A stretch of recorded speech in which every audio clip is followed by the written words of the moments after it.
Credit দিতে হবে আমার যে কোচ আছে ইমন ভাই, ওনাকে দিতে হবে, কারণ উনি আমাকে বাসায় বসতে দেন না। সামনে কি হবে না হবে ওইটা নিয়ে চিন্তা করি নাই, বিগত দিনে কি হয়েছে না হয়েছে ওইগুলো ভুলে গেছে।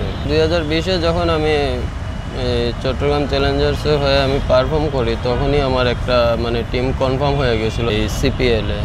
তো ওইটা আসলে আমার কপাল খারাপ, আমার পাসপোর্টটা আমার খেয়াল ছিল না, এটা ডেট ওভার হয়ে গেছিলো। আর ওই সময় অনেক ক্রাইসিস ছিল, মানে হুট করেও পাসপোর্ট করা যাইত না আর কি।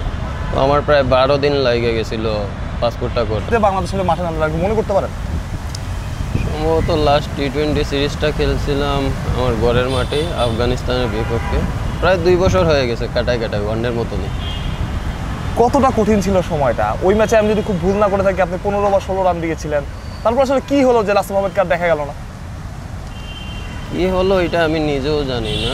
ওইটা 15 রান দিয়েছিলাম লাস্ট ম্যাচে, 1 উইকেট পাইছিলাম। অনেক চেষ্টা করছে, বাট আল্লাহ তো ভালো জানে কখন কার কী প্রয়োজন। তো আমি ধৈর্য ধরে বসেছিলাম আর কি। সিলেট থেকে অনেক ক্রিকেটে এসেছেন, জাকের আলী অনেক খুব ভালো খেলছেন, আপনার বন্ধু হয়তো বা ছোটো ভাই বা সমবয়সী। জাকের আসলে কেমন ক্রিকেটার, বা জাকেরকে নিয়ে আপনি কী বলেন? সেদিন সিলেটি ভাষায় কথা বলতেছিলাম, আমার আপনার কথা মনে হচ্ছিল যে সিলেট থেকে কতজন ক্রিকেটার আছে এখন?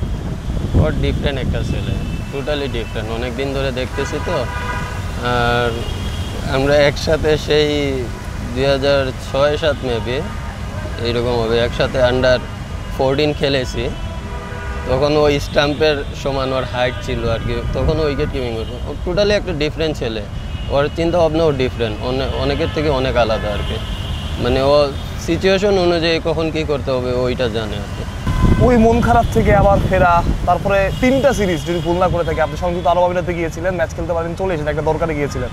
তারপরে শ্রীলঙ্কা গেলেন, সেখানেও ম্যাচ খেলতে পারেননি। ঢাকায় আসলেন, প্রথম 2 ম্যাচ আপনি ছিলেন না। পরের ম্যাচে আপনার সুযোগ হলো, যেখানে আসলে উইকেটটা একটু তুলনামূলক ব্যাটিং ফ্রেন্ডলি ছিল, সেখানে আপনি বোলিং করলেন, 4 ওভারে 22 রান দিলেন, 1 উইকেট নিলেন। এই যে ফেরার গল্পটা মানে কীভাবে সম্ভব হলো নাসিম আহমেদকে আমরা টি20 বোলার হিসেবে চিনতাম, তারপর দীর্ঘ সময় দলের বাইরে থাকা? আমি আবার ঢুকছিলাম হয়তো ওয়েস্ট ইন্ডিজ সিরিজে, ওই সিরিজের পরে আবার ব্রেক যায়, তারপরে আবার দুবাই সিরিজে আবার যাই, যে আবার চলে আসি। এরপরে শ্রীলঙ্কার সাথে এবং এখন পাকিস্তানের সাথে 2টা সিরিজই মানে বেশিরভাগ সময় ব্রেঞ্চে কাটানো হয়েছে। বাট আমি সবসময় রেডি ছিলাম, যখন চান্স আসবে তখনই খেলবো। কারণ আমি সবসময় বিশ্বাস করি আমার হাতে আছে, আমার প্র্যাকটিসটা আছে, আমার খেলার জন্য রেডি থাকা লাগবে। সুযোগটা আমার হাতে নেই, এটা আমি বিশ্বাস করি। তো সুযোগটা যখন কাছে আসবে তখন ওই সুযোগটাই কাজে লাগাতে হবে। অনেক সময় হয়, অনেক সময় হয় না, বাট মেন্টালি রেডি থাকাটা জরুরি। আমি ওইভাবেই রেডি ছিলাম। 2 বছর নাসিম আহমেদ অনেক কিছু বললেন, যখন আপনি ন্যাশনাল টিমে ছিলেন আগেরবার, হয়তোবা মানুষের অনেক আবেদন ছিল, মিডিয়ার অনেক আবেদন ছিল আপনার প্রতি, আপনার কাছে অনেক ফোন কল আসতো। বাট এই 2 বছর সময়টা আসলে কঠিন ছিল, কারণ দেখা যাচ্ছে যে আপনি ন্যাশনাল টিমে নাই। ওইভাবে আসলে দেখা যাচ্ছে অনেক প্লেয়ার ম্যানেজমেন্ট থেকে বা মিডিয়া থেকেও অনেক ওই রকমভাবে আপনার খোঁজখবর হয়তো নেওয়া হয় নাই। সো এই সময়টা আসলে এই ফেরাটায় একটা ম্যাচ তো খেলছেন, আসলে সবচেয়ে বড় অবদান কার? আপনার কি নিজেরই, নাকি মানে সৃষ্টিকর্তা তো আছেনি, আল্লাহ তো আছেনি, তারপরও মানে সবচেয়ে বড় অবদানটা কার? আসলে দেখেন, খোঁজখবর নেয় না এটা ঠিক আছে, কিন্তু আমি তো বোর্ডের রাডারে ছিলাম, যেমন টাইগার্স ক্যাম্পে ছিলাম, আদার্স অন্যান্য আমি প্র্যাকটিসের মধ্যেই ছিলাম। আর যেটা বললেন যে আমার জন্য টাফ কিনা, আসলে মেন্টালি এই জায়গাটা টিকে থাকাটা অনেক কষ্টদায়ক, যেটা আমি ফিল করছি। তারপরেও চেষ্টা করছি যতটুকু, যখন যেই জিনিসটা আমার সামনে আছে ওইটা নিয়েই পড়ে থাকতে চেষ্টা করছি আর কি। সামনে কি হবে না হবে ওইটা নিয়ে চিন্তা করি নাই, বিগত দিনে কি হয়েছে না হয়েছে ওইগুলো ভুলে গেছে আর কি। নাসিম ভাই, অনেক ক্রিকেটারই আছেন তারা দেশের বাইরেও আসলে এখন বিভিন্ন ফ্র্যাঞ্চাইজি লিগ খেলছে বা বিভিন্ন লিগ খেলছে। নাসিম আমাদের কাছে নিশ্চিত করে এরকম অফার থাকে, অথবা ন্যাশনাল টিমে ডিউটি থাকার কারণে তো যেতে পারেন না, ওই রকম সুযোগটা হয়ে ওঠে না। এরকম কোনো অফার কি আছে কিনা, বা আপনার ইচ্ছা আছে কিনা ভবিষ্যতে দেশের বাইরে গিয়েও খেলার? কারণ আপনি আসলে যেই ধরনের স্পিনার, টি20 সবসময় ভালো খেলে আসছেন। আমি যখন 2020-এ যখন আমি চট্টগ্রাম চ্যালেঞ্জার্সে হয়ে আমি পারফর্ম করি, তখনই আমার একটা মানে টিম কনফার্ম হয়ে গেছিলো জামাইকা এরিনা এই সিপিএলে। তো ওইটা আসলে আমার কপাল খারাপ, আমার পাসপোর্টটা আমার খেয়াল ছিল না, এটা ডেট ওভার হয়ে গেছিলো। আর ওই সময় অনেক ক্রাইসিস ছিল, মানে হুট করেও পাসপোর্ট করা যাইত না আর কি। তো আমার প্রায় 12 দিন লাগে গেছিলো পাসপোর্টটা করতে। ওই সময়ের ভিতরে টুর্নামেন্টটাই প্রায় শেষের পর্যায়ে চলে আসছে।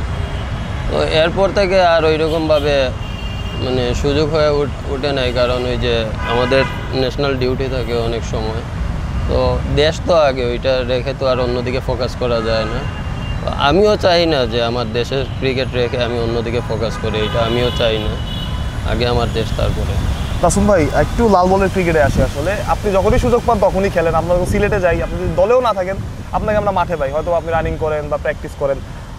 লাল বলের ক্রিকেট নিয়ে আসলে আপনার ভাবনা কি? আপনি দলেও ছিলেন, ওইভাবে ম্যাচ খেলার সুযোগ হয় নাই, ভাবনাটা কি? আপনি আপনার ব্যাটিংয়েও ভালো করেছেন এনসিএলে বা অন্যান্য যেই সব আমাদের ঘরোয়া লিগ হয়, সব কিছু মিলে আপনার আসলে টেস্ট ক্রিকেট নিয়ে আপনার ভাবনাটা কি? এই ক্রিকেটটা আমি অনেক পছন্দ করি। আমি মানে আমার সামনে যে কোনো খেলা থাক, আমি সিলেক্টরদের ইনভলভ করি বা আদার্স যাদেরকে বললে আমার কাজে আসবে, আমি ওদেরকে বলি যে আপনারা একটু বলে দেন আমি যাতে এই ম্যাচটা যেয়ে খেলতে পারি। মানে আমি খেলতে ইচ্ছুক আর কি, পয়সা থাকতে রাজি না আর কি, আমি খেলতে চাই সব সময়। তো এই জন্য আর কি। আর এনসিএলটা একটু বেশি এনজয় করি, কারণ ওইখানে বোলিংও অনেক সময় করা যায় টেস্ট ক্রিকেটের পরে, ব্যাটিংয়েও কোনো চিন্তা ভাবনা নেই, অনেকগুলা বল নষ্ট হলেও সমস্যা নেই, এনজয় করি আর কি। আর আমার ওই ক্রিকেটটা খেলতে খুব ভালো লাগে। আর আলহামদুলিল্লাহ আমি ওইখানে অনেক সাকসেসও প্রায়। তবে একটা জিনিস একটু বেশি হয়ে গেছে, আমার ডেবু হয়েছে 10-11-তে, এখন পর্যন্ত আমি মাত্র 35টা ম্যাচ খেলেছি, 150টা উইকেটও মনে হয় আছে, 1000 মতো রানও আছে সম্ভবত। নাসুম আহমেদ, আমরা যখন সিলেটে যাই তখন মানে যারা লেফট আর্ম স্পিনার বা স্পিনার তাদের জিজ্ঞেস করলে বলে যে নাসুম আহমেদের বোলিং আমাদের ভালো লাগে, নাসুম আহমেদের এই ডেলিভারিটা আমার ভালো লাগে।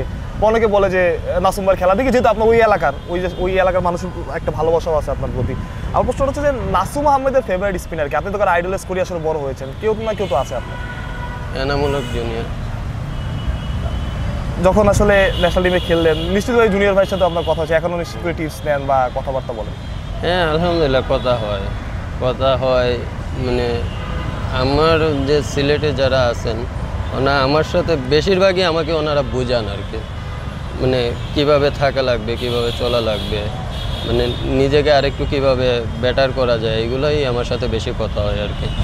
তবে আমি বেশি ক্রেডিট দেব আমাকে, ওই যে বললেন না যে আমি সিলেটে আমাকে গেলে দেখেন এইটা ওইটা, ক্রেডিট দিতে হবে আমার যে কোচ আছে ইমন ভাই, ওনাকে দিতে হবে, কারণ উনি আমাকে বাসায় বসতে দেন না, ডাইকা নিয়ে আসেন বা অনেকভাবে কথা বলেন আর কি, যেটা আমাকে ঘরে টিকতে দেয় না আর কি, মানে আমি বের হয়ে চলে যাই আর কি। ওনাকেও ধন্যবাদ দিতে হয়। ইনশাআল্লাহ এই যে আজকে যাব, আবার 2 দিন পরে আবার শুরু করব আর কি, এইখানে আবার পরবর্তী কোনো স্টেপ শুরু হওয়ার আগে আর কি, যে কয়দিন করব ওই কয়দিন ওনাকে নিয়েই কাজ করবো ইনশাআল্লাহ। আসুম ভাই, একদম শেষ দিকের প্রশ্ন আসলে, নতুন বিসিবি সভাপতি আমিনুল ইসলাম বুলবুল ভাই এসেছেন এবং তার সাথে নিশ্চয়ই আপনার দেখা হয়েছে, কী ধরনের কথাবার্তা হয়েছে এবং কি মনে হয় আসলে বুলবুল ভাই কতটা সফল হবে বা আপনার কি ধারণা? ওইরকম কথাবার্তা হয় নাই, বাট 2-একটা কথা, যেমন ওই দিন আমাদের একটা মিটিং ছিল ইয়াতে, ইন্টারকন্টিনেন্টাল, এমনি ভালো মন্দ, তোমরা ভালো খেলতেছো, সবাই হার্ডওয়ার্ক করতেছো, দেখে ভালো লাগছে, এরকম ভালো মন্দ অনেক কথা হয়েছে আর কি।